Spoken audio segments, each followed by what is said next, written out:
Thank you, Rabbi Landis. That was wonderful. Tonight, it's my pleasure to introduce our guest speaker. Michael Medved is a nationally syndicated radio talk show host and best-selling author.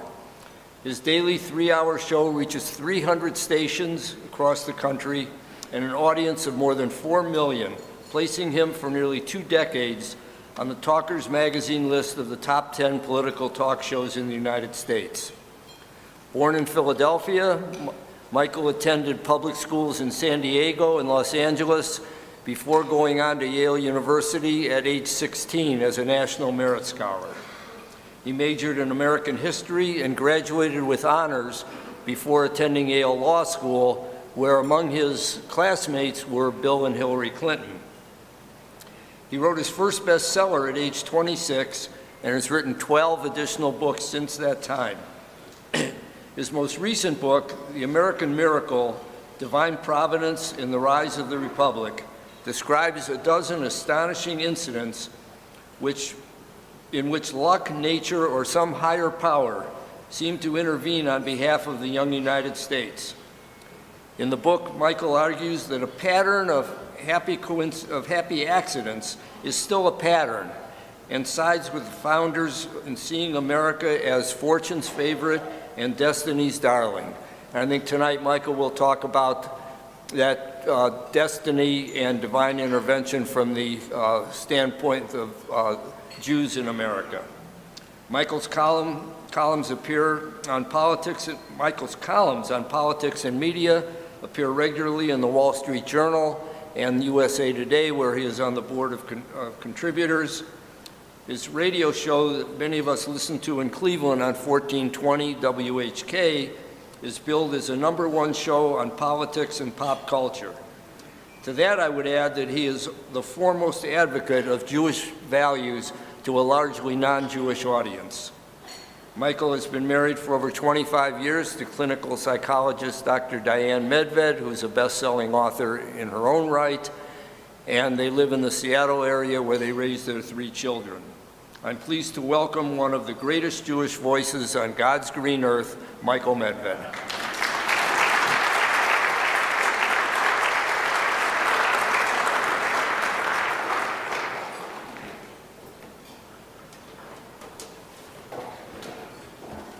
Well, thank you. And just so that we don't get in any trouble for fake news, my wife and I just celebrated our 33rd wedding anniversary. And we have the great privilege of not only living in the Seattle area with our children, but our first grandchild, who was born, just celebrated her first birthday. She was born on January 3rd of last year. So, yeah, that's an easy applause line, a grandchild. You know, speaking of fake news, I can imagine that we will have some headlines tomorrow. Rabbi calls for Cleveland to go insane. Right? Insanely great. I love it. Because today I want to talk about 2 insanely great countries and the connection between them, and the historic connection between them, and what that means and how that happened and what it means for us and how it challenges us today. Okay, first of all, I would imagine that many people here, following the development of Israel, knowing something about the nation of Israel, have thought from time to time, this is a miracle. This is miraculous. I mean, even after all these years, we now have an American embassy. Well, the sign is already moving to Jerusalem, but actually the idea of Jerusalem as the recognized capital of the Jewish people. Again, after 2,000 years of exile and disaster, how many people here, let's just take a show of hands because we have light, how many people here have ever thought from time to time, this is proof that there is something profound and supernatural going on in world affairs? Yeah, okay, most people. And I do believe that anyone who is paying attention, and this is Jews, Christians, non-believers, Baha'i, Buddhist, Scientologist, whatever you happen to be, you cannot look at the history of Israel without seeing miraculous aspects to it. Okay, then the other question is the history of this country. How many people here have from time to time sort of looked back, reflected on American history, where we are, and thought this must be the product of some kind of divine, some kind of heavenly, some kind of irrational direction and involvement? Anybody ever thought that about the United States of America? Almost no one. Well, yes, there are a few. Okay, that's why I wrote this most recent book, The American Miracle. Because I will tell you that if you talk about a surprise, something that is unexpected, something that is irrational, that doesn't make anybody any sense at all, that no one ever predicted, it is the rise of the United States of America. I cite in the beginning of my book a passage by Walter McDougall, who is a longtime professor of history at University of Pennsylvania. And Professor McDougall says that the rise of the United States is the most significant development in the last 500 years of world history. And no one would have predicted it. He says, imagine somebody who, through time travel, is brought 500 years into the present, somebody from the year 1500. Would that person recognize a large part of what's going on in the world? A sort of reclusive, mysterious, but very powerful Chinese empire? A Russia that was the country of the future and always will be? That's a joke, actually. The country of the future and always will be. It's, that's kind of, Russia disappoints a lot. They would notice France that was snooty toward the entire rest of the world. That was true in 1500.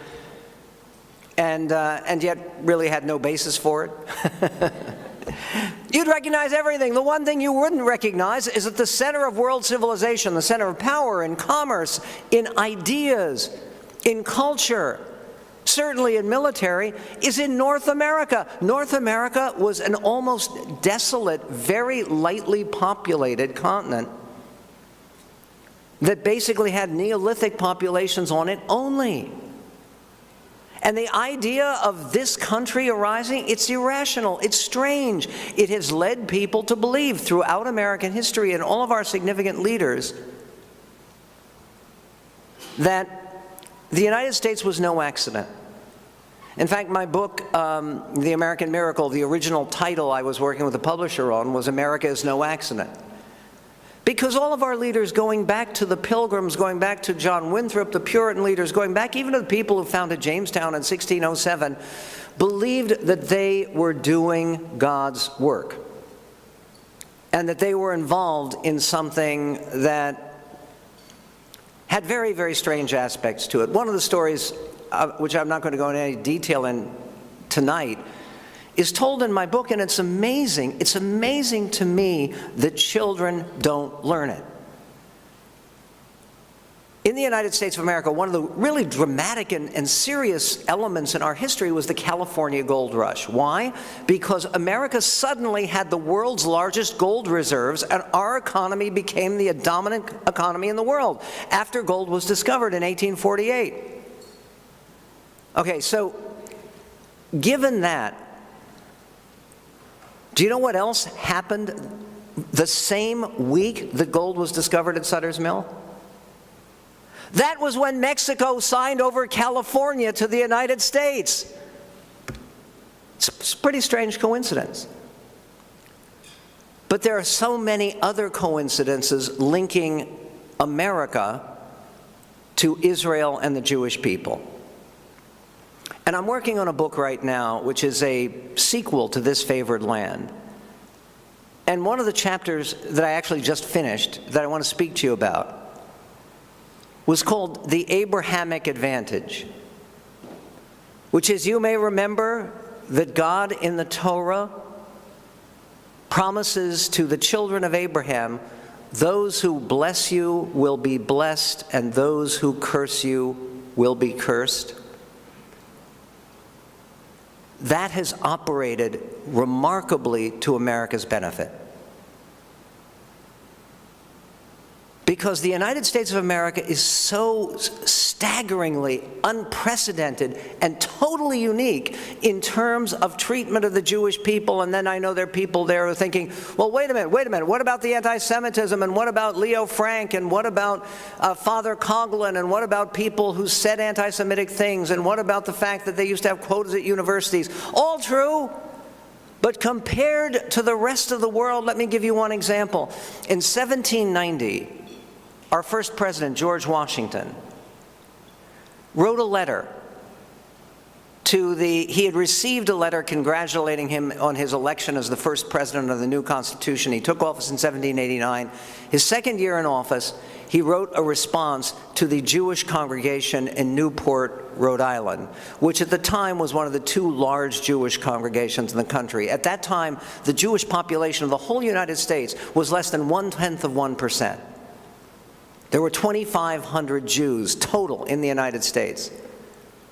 But the President of the United States writes this unbelievable letter welcoming Jews and praising them and praising their role in the recent revolutionary struggle, and concluding, may you ever enjoy the blessings of the highest power, and each man live in peace under his own vine and fig tree. Okay, what's so remarkable about this? Do you know how many other countries in 1790 allowed Jews citizenship? The answer is 0. In Britain, do you know when in Great Britain, the United Kingdom, Jews were allowed to vote? The answer is 1858. Okay? 68 years later. And you say, well, what about Disraeli? Disraeli converted.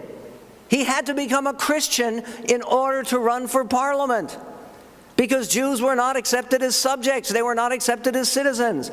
Jews had been banned from England from 1290 until 1652. You weren't allowed to live there. Do you know what? It's a little bit of tidbit you can bring home and amaze your friends. Do you know when Jews were given the right to vote in Russia, which had by far the largest Jewish community in the world in the 19th century? 1917, after the Tsar fell of the revolution. That's right, 1917. No, Jews not allowed. And yet in America, so very different. And I want to concentrate on 3 personalities who illustrate the difference. And again, because I've been writing about them, I've sort of been living with these people, and I find them very interesting company, and I thought you would too. You probably have never heard of Mordechai Manuel Noah. Mordechai Manuel Noah was one of the very first Jewish office holders in federal appointment in the United States. Long before we had a Jewish cabinet member, President Theodore Roosevelt was the one who appointed our first Jewish cabinet member.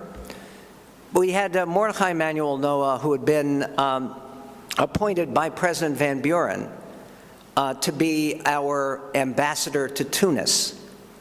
And he had asked for that because it was a way that he could help some of the persecuted Jewish communities in North Africa, which were already suffering terrible persecution. And Noah was a newspaper publisher. He was a playwright. He had several hits in New York on Broadway. He wrote poetry. He apparently was a spellbinding orator. He wrote music. He did a little bit of everything. But he was obsessed with advancing the cause of Judaism. And one of his first ideas about that, after he was done serving, he was also, by the way, a Tammany Hall politician, and he was one of those sort of operators in New York City, But one of the things that he became obsessed with was the idea of building a Jewish state outside of Buffalo, New York. I don't know if you know Buffalo, but in the Niagara River outside of Buffalo, there's a big island. It's called Grand Island. Noah bought it and then announced that he was going to have a community called Ararat. Get it? Noah, the original Noah, in Bereshit, in the Torah, he actually ends up on Mount Ararat. So Mordechai Manuel Noah is going to create Ararat, and he had 20,000 people for the dedication of Ararat. And this is an amazing event. Most of the people who came were Christians, and they loved it. And he taught them how to sing psalms in Hebrew. He spent several hours getting them to sing with him in Hebrew.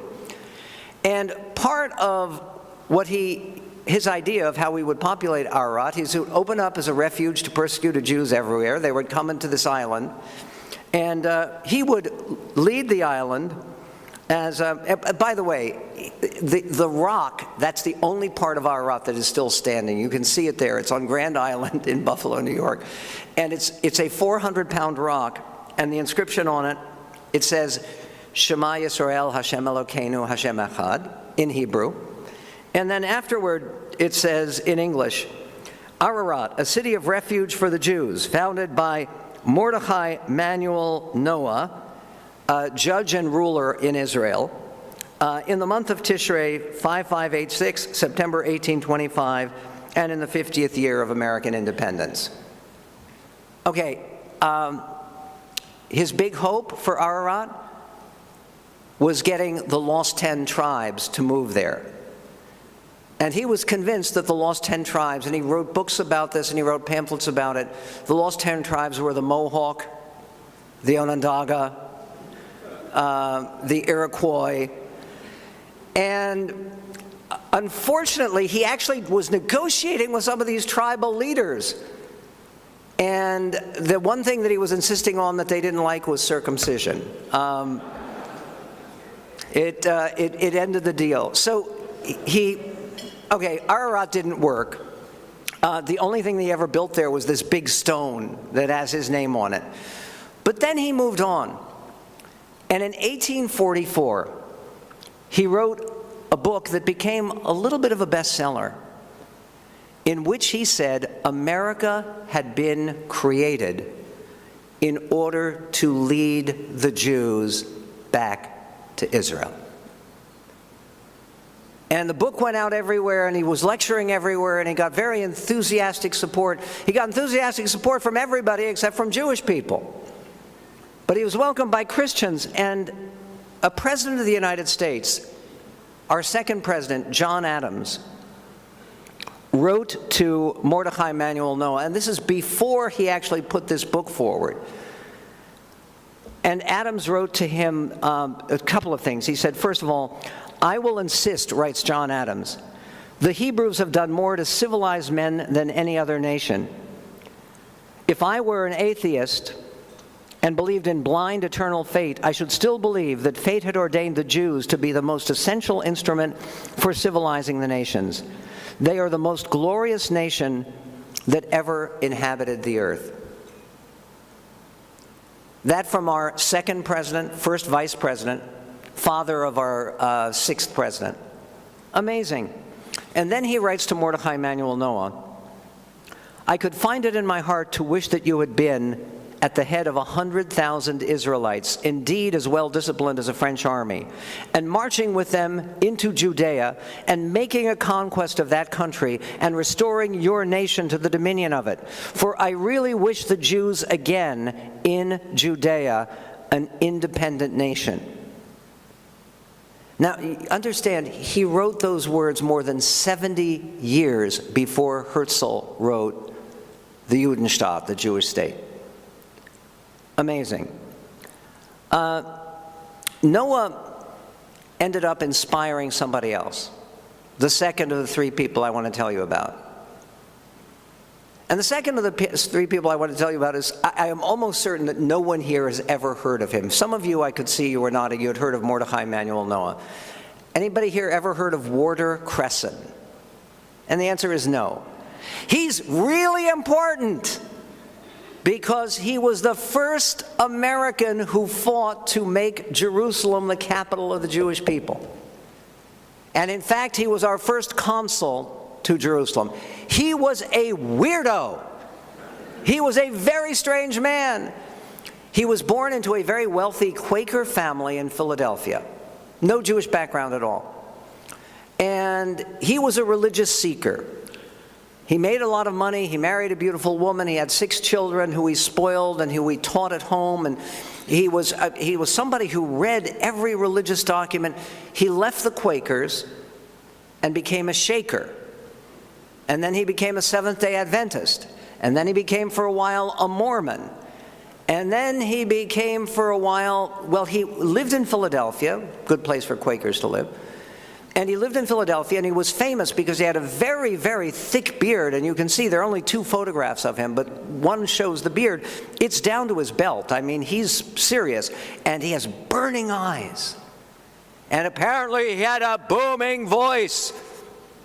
And he would make a nuisance of himself by going to churches on Sunday and shouting at people, what you're believing and worshiping isn't true. It's not the truth. Inevitably, he found his way to what was the only synagogue in Philadelphia at the time, Medved-The Synagogue. And he started learning. And he became absolutely convinced that God had put him on earth in order to bring the Jewish people back to Israel and to rebuild Jerusalem and to build the 3rd temple. Okay, he became obsessed with the imagery of the eagle. America was the eagle, and he looked at all the biblical references. On wings of eagles we will be transported back. The eagle is protective, and he believed that that was America's role. So he wrote to the president and to the Secretary of State, and he said, we do not have any diplomatic representation in Jerusalem at all. Jerusalem at the time, do you know how many people lived in Jerusalem at the time? 15,000. It was small. He said, we don't have, and I want to be consul to Jerusalem, and I will pay the expenses myself, because he was a wealthy guy. And so John C. Calhoun, who was the Secretary of State at the time, said he wants to pay for it himself, so we get a free consulate in that part of the world. I mean, and we have a consulate in Damascus. We don't have anything. Okay, fine. So Warder Cresson writes the following, and it's moving, actually. And he wrote this in his diary. He says, in the spring of 1844, I left everything near and dear to me on earth. I left the wife of my youth and 6 lovely children, dearer to me than my natural life, and an excellent farm with everything comfortable around me. I left all these in the pursuit of truth and for the sake of truth alone. He lands in Jaffa, which is current-day Tel Aviv, near Tel Aviv. And he gets out of Jaffa holding an American flag in one hand and a cage with a dove of peace in the other, which he releases the minute he sets foot in the Holy Land. And he goes to Jerusalem, and meanwhile, there are people back home who say to the Secretary of State, John C. Calhoun, you appointed who as consul of Jerusalem? That guy? The guy with a big beard who runs around attacking all the people coming out of church? No. So Calhoun sends him a letter that gets to him after he's settled in Jerusalem, says, never mind about this, you no longer represent the United States. He says, to heck I don't, he did. And he continued to serve as consul for the rest of his life, with no approval by the US government. And then he records in his diary this, and I'll bet you might have guessed that this was coming. He writes, I remained in Jerusalem in my former faith until the 28th day of March, 1848, when I became fully satisfied that I could never obtain strength and rest, but by doing as Ruth did, and saying to her mother-in-law, or Naomi, "Entreat me not to leave thee, for whither thou goest I will go." In short, I was circumcised, entered the Holy Covenant, and became a Jew. And he became deeply involved in learning and teaching with the Sephardi community in Jerusalem. And he became Mechoel Boaz Yisrael ben Avraham. And he continued to write. And the next thing he wrote after he converted, he wrote Shield of David, Holocaust to the unity of God and to David the Messiah. And when I found this pamphlet, which is long, long out of print, that he had written, I believe it is the first use of the term ever, Holocaust, and he was predicting the future with remarkable accuracy. By the way, it gets better. And again, you'll pardon me for indulging this, but when you're writing about someone and you're reading their papers and you feel that you know him, he came back to the United States to visit his family and found that his wife, who he had left back home, wanted to take the family property and the inheritance, and remember, he was a wealthy guy, because she felt he should be declared insane. The trial lasted 3 years. And the Jewish community, all segments of the Jewish community, it took place in Philadelphia, starting in 1849. And 3 years in Philadelphia, it was national news. And despite the fact that lower courts had found in the wife's favor, Warder Crescent actually won the trial, declaring the principle, no man can be adjudged insane based upon his religious belief. He comes back to Israel. He marries, because the divorce went through, he marries a Sephardic Jewish woman. Apparently he had a strictly Orthodox home. He was famous for having guests for Shabbat. One of the guests he invited for Shabbat was Herman Melville. Okay, this stuff is bizarre. But Melville ended up staying with the Cressons for a while, and he was fascinated by it. And Warder Crescent started telling him about how Israel was going to become a nation of nations. And he said, we're going to make the Jewish people farmers again. And meanwhile, he raised money and bought agricultural settlements. Today, Emek Rephaim, anybody been to Israel recently? What later became the German colony? He owned that. He bought that land. And he was going to plant a collective farm there. He was the first one to have the idea of the kibbutz. And in fact, he has been called the father of modern Zionism because of this idea. When he died in 1862, the entire Jewish population of Jerusalem observed a day of mourning. All shops were closed. They had thousands of people, literally, and he was buried at Har HaZeitim. He was buried on the Mount of Olives with great honor that would befit a serious rabbi. And here's the part that it's just so haunting to me. They lost his gravestone. You know, so many gravestones lost on the Mount of Olives, some of them trashed by Jordanian troops. You know the story. While I was working on this, they found Warder Crescent's gravestone, and it was all over the Israeli press. America's first consul to Jerusalem. Okay, and that brings me to the last story, which is another remarkable story. And it's a story that has to do with something else that changed and linked America and the Jewish people in such an unexpected way. What changed that made Jews from being a tiny, tiny segment, very isolated from the rest of the country, to being a significant contributor to American life? The answer is that deluge of Russian and Eastern European Jewish immigrants that arrived after 1881. The population, Jewish population of the United States was about 200,000 in 1880. Between 1881 and 1924, more than 2.5 million Russian Jews arrived in the United States, probably including the ancestors of most of the people in this room.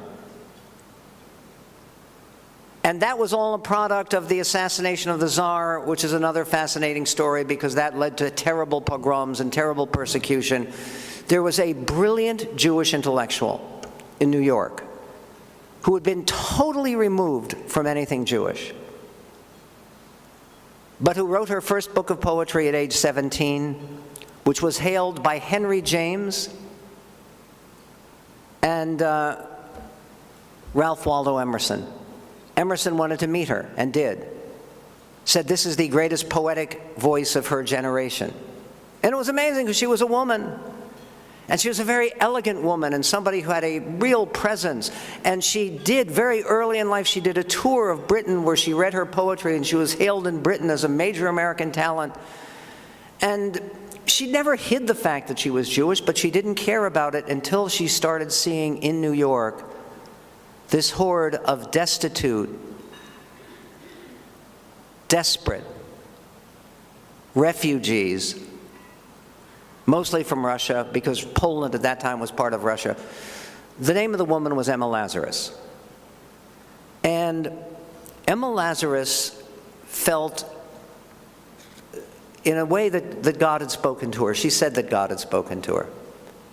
And she began becoming Jewish, beginning with lighting Sabbath candles, but basically on the influence, and she dropped her poetry and her literary projects. She had written plays. She was a somewhat famous person. And she started going every day down to the Lower East Side to try to help people, and meanwhile they were helping her. And she then completely shifted her literary focus and began writing Jewish poetry. For instance, she wrote a poem called The Banner of the Jew, and it begins, "Wake, Israel, wake, recall today the glorious Maccabean rage. Oh, for Jerusalem's trumpet now, to blow a blast of shattering power, to wake the sleepers high and low, and rouse them to this urgent hour. Oh, deem not dead that martial fire. Say not the mystic flame is spent. With Moses' law and David's lyre, your ancient strength remains unbent. Let but an Ezra rise anew to lift the banner of the Jew." She organized a series of groups, of organizations, of nonprofits to try to fund, and this is in 1884, 1885, again before Herzl, to try to fund bringing Jewish people back to Israel. And yet she remained very committed to what was emerging as Jewish life in New York. And then at one point she was asked to make a donation of a manuscript for a fundraising project. The fundraising project was the French, crazy as always, had this idea of putting a great big statue in New York Harbor, the Statue of Liberty enlightening the world. And they asked a lot of literary people to give us sections of letters or manuscripts that they would auction off in order to pay for constructing a base for the statue. And Emma Lazarus wrote in a day or two a sonnet. And going back and looking at it and looking at the story of her life, she wrote the sonnet in 1883. And she gave it in, just one handwritten copy. It was never published originally. The sonnet says, "Not like the brazen giant of Greek fame, with conquering limbs astride from land to land, here at our sea-washed sunset gates shall I stand, a mighty woman with a torch, whose flame is the imprisoned lightning, and her name, Mother of Exiles. From her beacon hand glows worldwide welcome. Her mild eyes command the air-bridged harbor that Twin Cities frame. The Twin Cities were New York and Brooklyn. They were different cities at the time. "Keep ancient lands your storied pomp," cries she with silent lips. "Give me your tired, your poor, your huddled masses yearning to breathe free.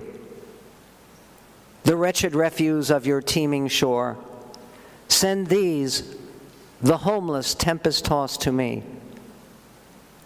I lift my lamp beside the golden door." She died 3 years later. She was exhausted. She tried to leave all of her proceeds to her various Jewish and Zionist endeavors. She was never married.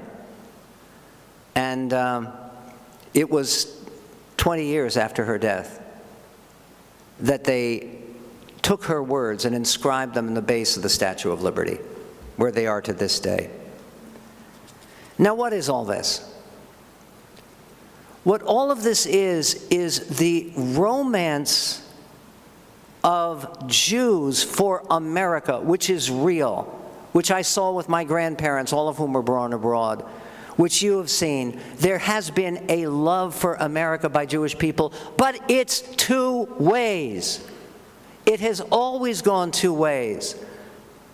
American leaders have always seen not only America as part of God's plan, but part of God's plan for the Jewish people. And it is astonishing to go back and to see how many American leaders actually believed this idea that America was blessed because our country had been so incredibly positive toward the Jews.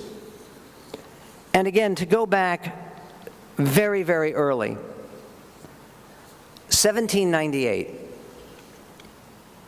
Elias Boudinot, who was president of the Continental Congress, and he was a founder of the American Bible Society, devout Christian, he writes this: "America has been greatly favored by God in all her concerns, civil and religious. She has been raised up in the course of divine providence at a very important crisis, and no very considerable purposes, and for no very inconsiderable purposes.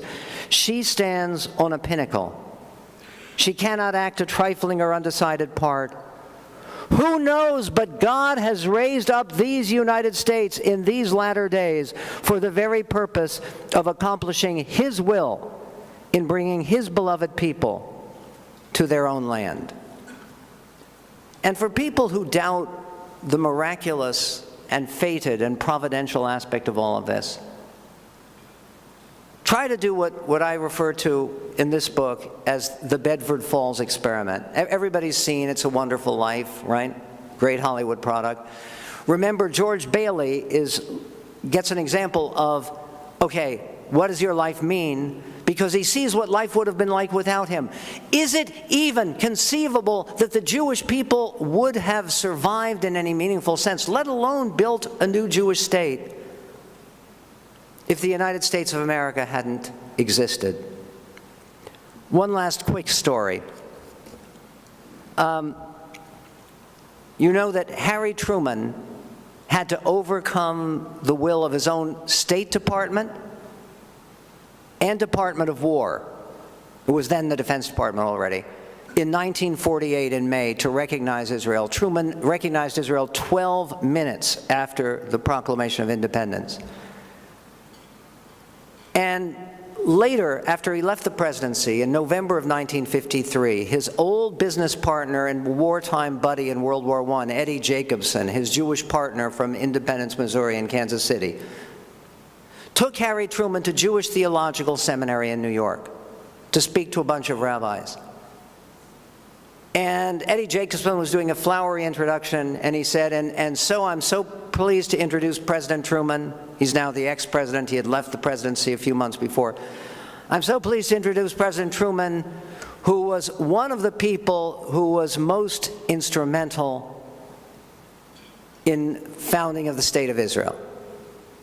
And Truman immediately interrupted him and said, "What do you mean, one of the people? I am Cyrus.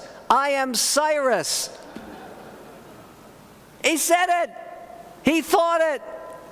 Meaning that it was Cyrus. We're coming up to Purim. Cyrus, we understand, was a descendant of Queen Esther, but who knows? But Cyrus was the Persian ruler, and what a good time it is right now to be talking about Persians and Jews actually working together. Cyrus was the Persian ruler who sent the Jewish people back from Babylon after he conquered Babylon so that they could rebuild the Second Temple. And that's the Ezra reference in the poem by Emma Lazarus. There is something going on here that is not normal. And it is not normal for countries to be so consistently, so prodigiously blessed.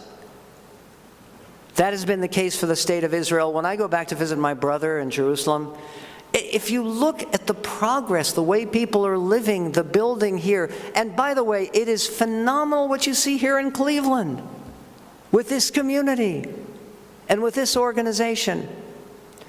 And let me go back to one last thing about Mordechai Emanuel Noah and end with this. Toward the end of his life, he was asked why hadn't his dreams of building Ararat, of getting the Jewish people to march back into the Middle East and take Jerusalem, why hadn't they been fulfilled? You know what he said? There are not enough people keeping Shabbos. And that was then, when almost no one, by the way, because at that time it was before Orthodox Jews had really arrived in America. Today we have that opportunity. We have that opportunity to get people involved in learning, to get people involved in Shabbat, to get people involved in knowing our history, knowing our blessings, which is the most important thing. Right before I came into this room, a gentleman stopped me. Said we have so much division in the Jewish community, we have division in America at large. Can it ever be better?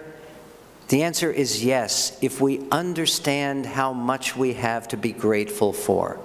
If we understand that what we should feel about all of the privileges we enjoy as Jewish people and as Americans, it's not the product of some guilty exploitation or racism or horror.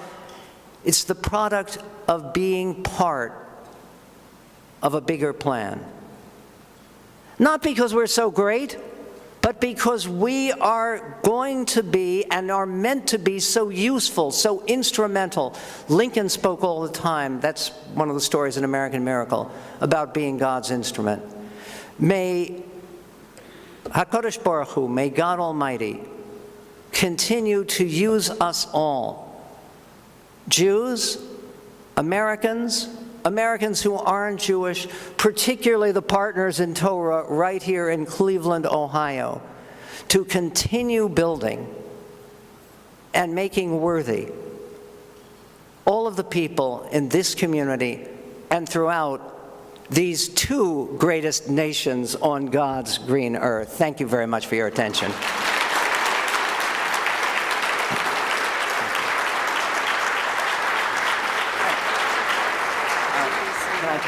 Take some questions? No. Thank you so much.